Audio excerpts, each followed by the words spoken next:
فیضان علی محراب پور سے پوچھتے ہیں مفتی صاحب ایک شخص نماز پڑھ رہا ہے، اس کے آگے سے گزرنے کے لیے کتنا فاصلہ ہونا ضروری ہے؟ دیکھیں، ایک تو یہ ہے کہ اس نے اپنے آگے کوئی سترہ رکھا ہو.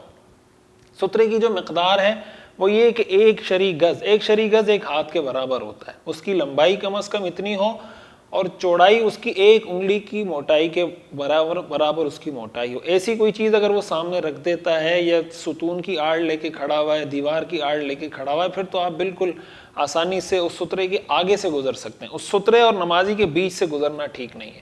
لیکن اگر کسی نے اپنے آگے کوئی چیز نہیں رکھی ہوئی تو ایسی صورت میں فقہا نے یہ تفصیل بیان کی ہے کہ اگر وہ بڑی مسجد ہے تو پھر نمازی کے آگے سے اتنے فاصلے سے گزرنا جائز ہے کہ اگر وہ کھڑا ہو اور اس کی نگاہیں اپنی سجدے کی جگہ پر ہوں اور کوئی اس کے سامنے سے گزرے تو اس کو پتہ نہ چلے کہ کوئی میرے سامنے سے گزرا ہے. اتنے فاصلے سے گزرنا جائز ہے.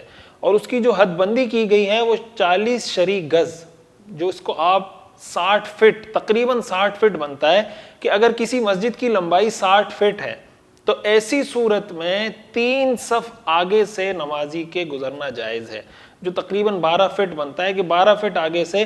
اصل بنیادی جو مقصد ہے وہ یہ کہ اگر وہ سجدے کی جگہ پہ دیکھ رہا ہے اور کوئی اس کے آگے سے گزرے اس کو پتہ نہ چلے، تو اتنے آگے سے پھر اس کی کسی کا گزرنا ٹھیک ہے. اور باقی بعض اوقات لوگ اس میں بہت بے احتیاطی کرتے ہیں. جیسے ہی امام سلام پھیرتا ہے فوراً لوگوں کو پتہ نہیں کیا جلدی ہوتی ہے، جیسے کوئی جیل سے رہائی مل گئی ہو اور وہ نمازی کے آگے سے گزرتے ہیں. بعض اوقات ایسا ہوتا ہے کہ ایک آدمی تو چلا جاتا ہے، پیچھے آدمی نماز پڑھ رہا ہوتا ہے اور یہ بالکل اس کے آگے سے گزر رہے ہوتے ہیں، انتظار نہیں کرتے.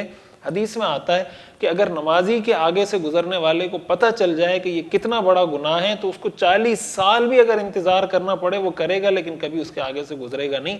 یہ اتنا خطرناک عمل ہے، اس لیے اس میں احتیاط کرنی چاہیے. بچوں کو اس کا بتانا چاہیے. گھروں میں بھی اس معاملے میں بعض اوقات بہت بے احتیاطی ہوتی ہے. لوگ ایسی جگہ میں نماز پڑھتے ہیں کہ لوگ سامنے سے گزر رہے ہوتے ہیں اور نماز پڑھنے والے کو بھی پرواہ نہیں ہوتی اور سامنے سے گزرنے والوں کو بھی پرواہ نہیں ہوتی.